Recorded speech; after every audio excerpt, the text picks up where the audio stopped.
Pemirsa, kekejian penjajah Zionis Israel terhadap bangsa Palestina masih terus berlanjut hingga membuat dunia muak. Berbagai kejahatan dilakukan Zionis Israel dengan banyak cara keji, di antaranya menembaki warga, termasuk anak-anak yang antri bantuan.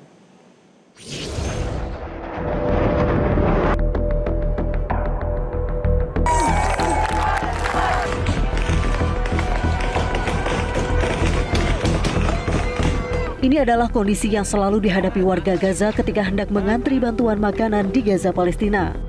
Bantuan sulit menembus Gaza akibat blokade Zionis Israel dan Mesir. Zionis Israel dan Amerika Serikat lantas melakukan genosida berkedok bantuan dengan membagikan bantuan di sejumlah titik. Namun sesampainya warga Gaza di lokasi bantuan, Zionis Israel langsung menembaki warga. Tidak hanya dengan tembakan sniper tetapi juga jet tempur. Zionis bahkan mencampurkan zat adiktif yang berbahaya ke dalam karung tepung yang kemudian dibagikan kepada warga. Meski begitu, pejuang Palestina masih tidak tinggal diam demi martabat bangsanya.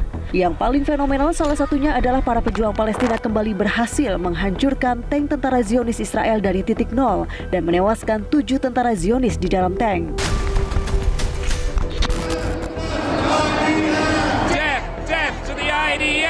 Kejahatan tentara rezim Zionis Israel semakin terungkap hingga membuat dunia muak. Seruan Death to IDF atau IOF yang bermakna matilah tentara Zionis bergema di penjuru dunia. Death to the IDF! Death to the IDF! Mulanya penyanyi Bob Dylan yang memperkenalkan seruan itu saat konser lalu seketika menjadi jargon dalam demo-demo dukungan kemerdekaan Palestina. Zionis menyebut tentaranya sebagai Israel Defense Force atau Tentara Pertahanan Israel, tapi dunia menyatakan fakta bahwa IDF sebagai IOF atau Tentara Penjajah Israel. Yeah, it's crazy. Like just the horrors that we're seeing every day on our phone. Imagine living it. Of course people are here in their hordes, waving the Palestine flag, because that's the truth.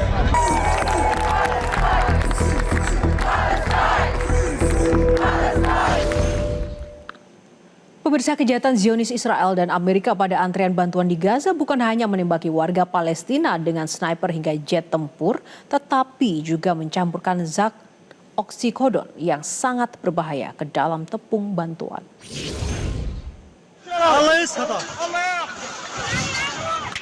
Laporan apoteker Gaza bernama Omar Hamad menemukan adanya kandungan oksikodon yang tergolong opioid yang semestinya digunakan untuk meredakan nyeri hebat, utamanya bagi pasien kanker.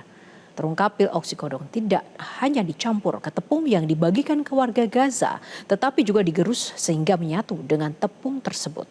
Penggunaan oksikodon tanpa resep mengakibatkan kecanduan, peningkatan detak jantung, gangguan kesadaran, dan gangguan pernapasan yang berbahaya.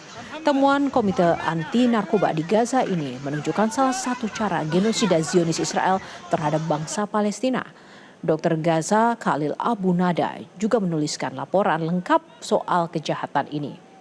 Genosida berkedok bantuan bernama Gaza Humanitarian Foundation atau GHF yang dibuat oleh Zionis Israel dan juga Amerika ini menuai kecaman termasuk dari PBB. Pasalnya bantuan itu justru menjadi perangkap kematian warga Gaza karena Zionis membunuh orang-orang yang datang untuk menerima bantuan.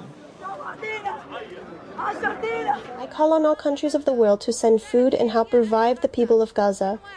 Stand against any decision to block aid. It is a death sentence for us. There is no food left in Gaza. If aid doesn't come in, the people will die. We want aid without having to die for it. Deliver the aid to us so everyone can receive their share. I shouldn't have to risk my life just to feed my children. Ya pemirsa, setiap harinya Zionis Israel membunuh sekitar 100 warga Palestina di Gaza. Sementara itu Mesir selaku mediator dengan senjata menyebut tengah mengupayakan kesepakatan 60 hari gencatan senjata terjadi di Gaza.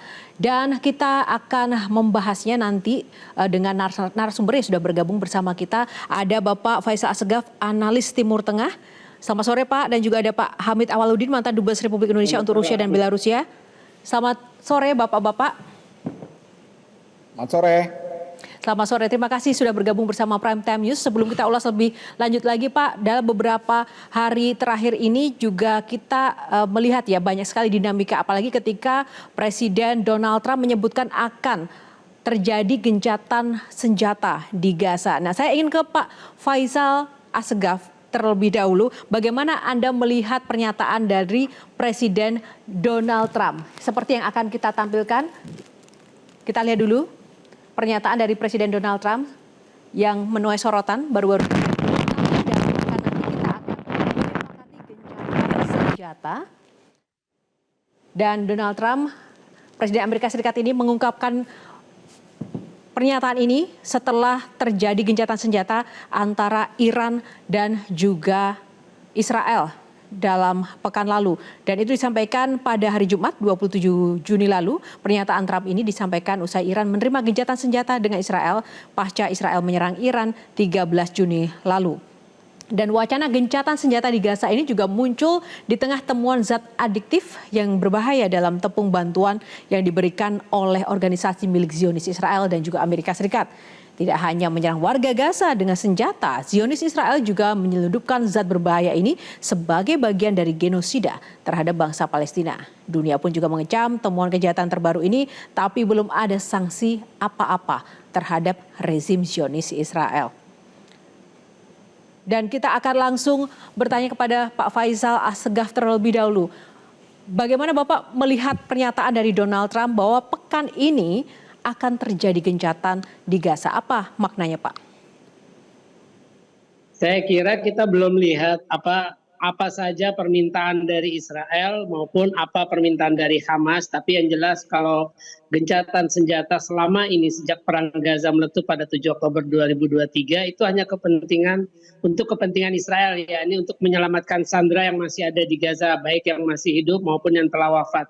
Kalau misalkan gencatan senjata dalam arti permanen untuk waktu beberapa tahun mendatang, Israel minta agar Hamas melucuti senjatanya, Hamas dan Jihad Islam serta milisi lainnya melucuti senjata, serta para pemimpin Hamas meninggalkan Gaza, jadi pindah ke negara lain atau deportasi ke negara lain.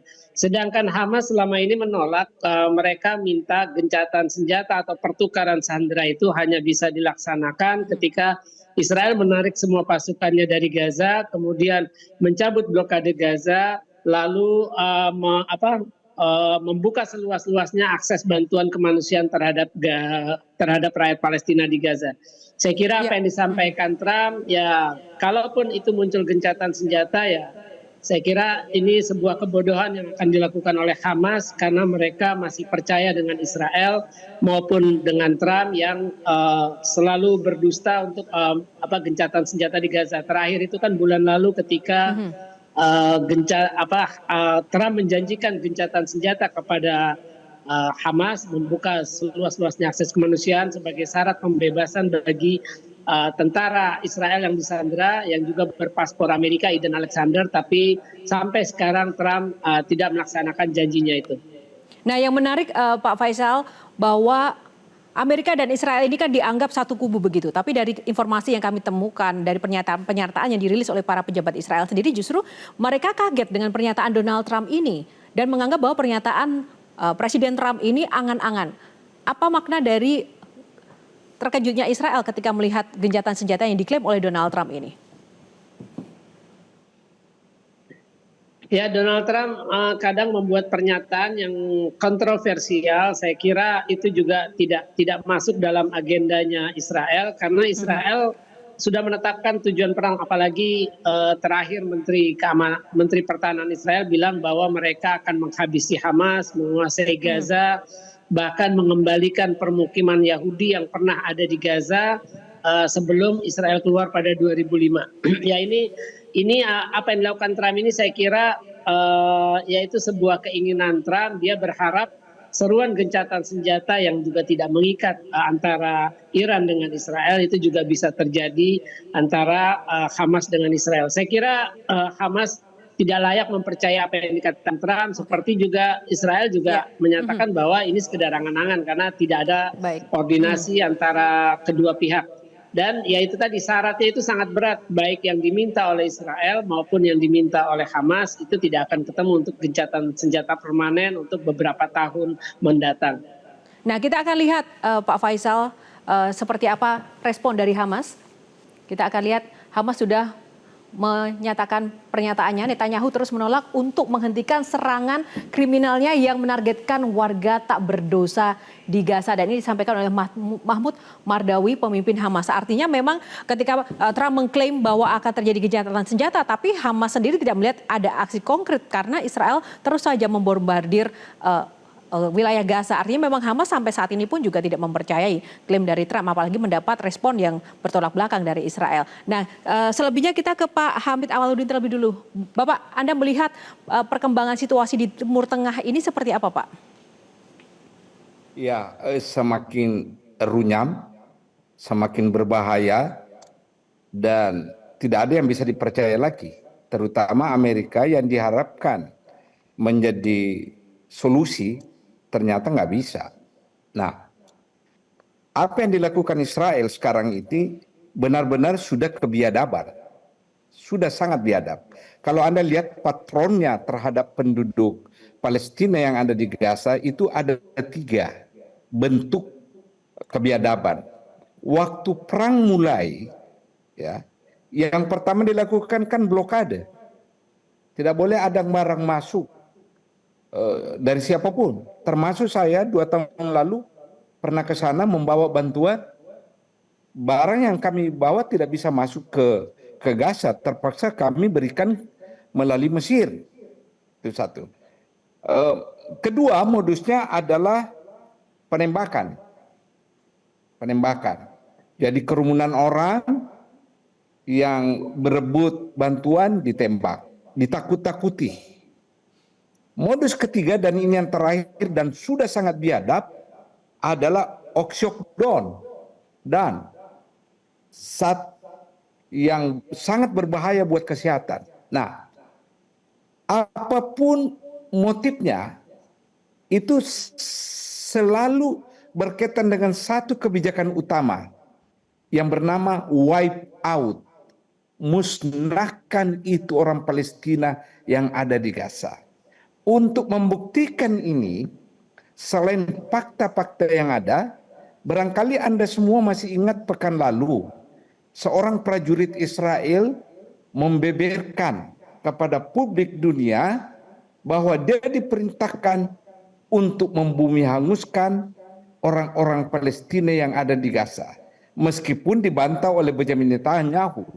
Tetapi seorang prajurit yang ngomong begini tidak ada rasa takutnya karena sudah melampaui batas rasa kemanusiaan itu. Ya, Pak Jadi, Hamid. dalil apapun yang dipakai, yang terjadi sekarang adalah kebiadaban yang luar biasa. Bapak, tadi Anda mengatakan bahwa saat ini tidak ada yang dipercaya dan situasi semakin runyam. Bagaimana kemudian dengan sikap Rusia, Iran ataupun China terhadap Timur Tengah, apakah kita tidak bisa mempercayai sikap negara-negara ini juga? Nah, kalau Rusia itu tidak mungkin kita mengharapkan terlibat karena dia disibukkan oleh perang internalnya. Kalau Cina, ya, terlampau jauh dia untuk terlibat ke sana, dan Cina juga menghindari konfrontasi langsung secara militer dengan Amerika. Persoalan utama yang ada kita hadapi sekarang ini adalah leadership Amerika yang susah dipercaya menyelesaikan persoalan. Yang kita tidak percaya di sana itu kan Israel dengan Amerika, dengan segala retorik yang ada, ya kan? Nah, kemarin kita ada harapan ketika ada agenda ceasefire antara Iran dengan Israel. Ternyata bagi Israel itu hanya berlaku antara Israel dengan Iran, tidak berlaku di Gaza, ya kan? Oke. Jadi memang runyam sekali, dan menurut saya ini adalah bahaya kemanusiaan yang terjadi. Benar-benar bangsa Palestina yang ada di Gaza itu bisa musnah. Memang dimaksudkan untuk dimusnahkan. Nah, Pak Hamid dan juga Pak Faisal, ini menarik sekali dan tadi disampaikan berbahaya walaupun sudah ada gencatan senjata. Apakah bahaya itu masih terus mengancam untuk stabilitas dunia secara umum, dan apakah juga sebenarnya Iran tidak bisa diharapkan untuk juga memainkan perannya untuk Palestina? Kita akan ulas seusai jeda. Tetaplah bersama Prime Time News. Ya, kembali di Prime Time News pemirsa, dan kali ini kita update bersama meski diserang oleh Israel dan juga berujung gencatan senjata, Republik Islam Iran tetap menyatakan akan terus menentang rezim Zionis Israel yang selama ini menjajah Palestina. Bahkan pemimpin revolusi Islam Iran Ayatullah Syed Ali Khamenei menyatakan kemenangan Iran telah menampar wajah Amerika Serikat karena Iran berhasil menargetkan pangkalan udara sekutu Zionis itu dan juga menghancurkan berbagai target militer di wilayah pendudukan Zionis Israel. Dan tentu saja masyarakat Iran juga dalam berbagai macam kesempatan, apalagi ketika kemarin terjadi pertempuran antara Iran dan Israel, turun ke jalan. Tidak hanya menyuarakan berlanjutnya serangan Iran terhadap Israel, tapi juga bagaimana Iran harus membela Gaza di situ. Nah, persoalannya saya juga ingin bertanya pada Pak Faisal Segaf ini. Ketika Donald Trump menyampaikan klaim gencatan senjata itu setelah Iran dan Israel juga melangsungkan gencatan senjata, bisakah kita maknai bahwa Iran berhasil memainkan perannya untuk membuat Amerika bisa menyampaikan pernyataan itu, terlepas kita percaya atau tidak, Pak Faisal? Ya, saya kira itu tidak terlalu ada hubungannya, tapi yang jelas apa yang dilakukan Iran selama 12 hari memberikan perlawanan yang setara dengan serangan dilakukan Israel, sehingga ibu kota Israel Tel Aviv luluh lantak, Haifa kota terbesar, kedua termasuk kota pelabuhan, kota dagang itu juga hancur. Itu memberikan sedikit banyak memberikan pelajaran bagi Israel bahwa Israel itu tidak ada satupun, sebenarnya ada satu negara yang berani melawan Israel dan itu sudah dibuktikan oleh Iran. Kemudian juga rasa keadilan yang selama ini diimpikan bangsa Palestina, di mana OKI, Liga Arab, ataupun negara-negara yang mendukung kemerdekaan Palestina tidak pernah memberikan rasa keadilan. Setiap kali perang, habis itu cuma datang memberikan bantuan, mencoba memberikan upaya rekonstruksi, tapi pelakunya yaitu Israel yang sudah membunuhi, bahkan melakukan genosida, tidak pernah dikenai sanksi, baik politik, ekonomi, maupun militer. Nah, itulah yang dilakukan Iran. Hanya saja kalau kita lihat perang yang terjadi sejak 7 Oktober 2023, saya lebih setuju bahwa untuk menghadapi Israel yang tidak bisa dipercaya maupun Amerika sebagai sekutunya, yaitu hanya perlawanan bersenjatalah satu-satunya cara. Ya, inilah yang akhirnya bisa membuka mata dunia bagaimana Amerika Barat standar kemanusiaannya ganda, menerapkan standar ganda atas hal kemanusiaan. Ketika Rusia menyerang invasi, Amerika dan Eropa sepakat menerapkan sanksi kepada Amerika, termasuk politik, ekonomi maupun olahraga, walaupun menyerah. Tapi ketika Israel berulang kali melakukan kejahatan perang, kejahatan kemanusiaan terhadap rakyat Palestina, tidak pernah ada sanksi politik, ekonomi maupun militer terhadap Israel.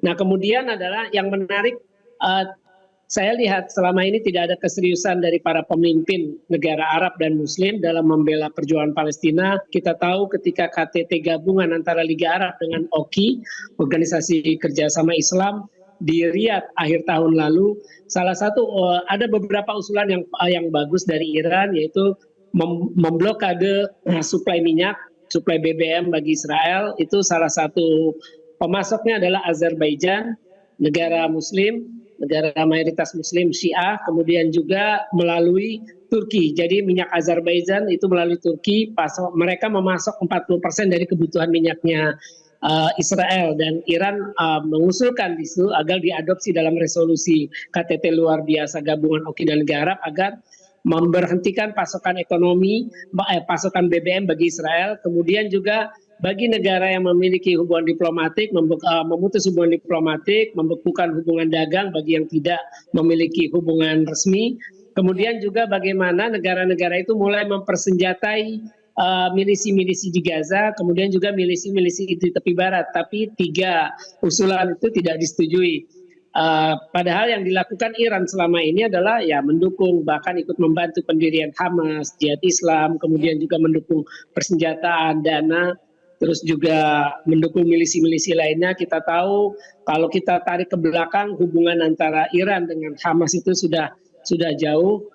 Pernah ada pertemuan pada 1998 antara pemimpin spiritual Hamas sekaligus pendiri Syekh Ahmad Yasin dengan pemimpin tertinggi Iran saat ini, yaitu Ali Khamenei pada 1998, itu menunjukkan bagaimana Iran sudah memberikan dukungan sejak awal. Jadi saya kira kalau memang serius mendukung perjuangan kemerdekaan, kemerdekaan Palestina, kita tidak bisa lagi berharap lewat perundingan, apalagi berharap pada Amerika yang tidak bisa dipercaya sebagai moderator yang selalu bias dan memberikan dukungan. Baik, kalau dari Pak Hamid gimana tadi? Ya saya kira salah satu yang bisa dilakukan disampaikan negara Pak Faisal Muslim yang memberikan dukungan logistik, bukan hanya dukungan politik. Ya, baik. Kalau dari Pak Hamid seperti apa Pak Hamid? Tadi yang disampaikan Pertama, Pak Faisal kan ini terkait dengan Iran sudah memiliki peran dan mengimplementasikan perannya di berbagai lini begitu. Tapi satu hal yang saat ini menjadi narasi Amerika bahkan Israel adalah melumpuhkan atau menyerang Iran itu melalui narasi nuklirnya. Dan apakah masih memang perlu dan juga apa urgensi ketika akan terjadi perundingan nuklir dan akankah itu terjadi?